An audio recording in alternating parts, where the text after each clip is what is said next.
تحية طيبة مشاهدينا. ليلة غامضة عاشتها مدينة سطات المغربية وتحديدا في حي هادئ انقلبت موازينه بعد العثور على جثة موظف شرطة داخل إحدى الشقق المفروشة. الواقعة التي استنفرت الأجهزة الأمنية مساء الجمعة 20 من مارس تفتح الباب أمام تساؤلات عديدة. هل نحن أمام حادث عرضي أم جريمة قتل مدبرة؟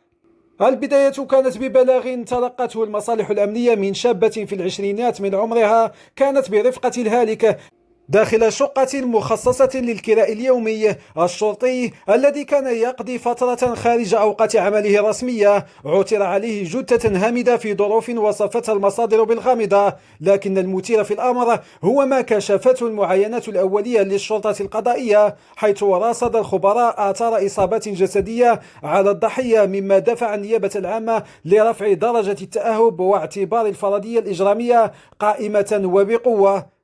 وفي تطور سريع للبحث قررت النيابة العامة وضع السيدة التي كانت برفقة الضحية تحت تدبير الحراسة النظرية. التحقيقات تركز الآن على فك شفرة العلاقة التي كانت تربطهما وإعادة بناء سيناريو اللحظات الأخيرة قبل وقوع الوفاة. وفي سياق متصل تم نقل الجثمان إلى مستودع الأموات لإخضاعه لتشريح طبي دقيق، فتقرير الطب الشرعي هو القفل والمفتاح في هذه القضية، وهو الوحيد الكفيل بتحديد ما إذا كانت تلك الجروح ناتجة عن اعتداء مباشر أو سقطة عرضية أو شجار أدى للوفاة.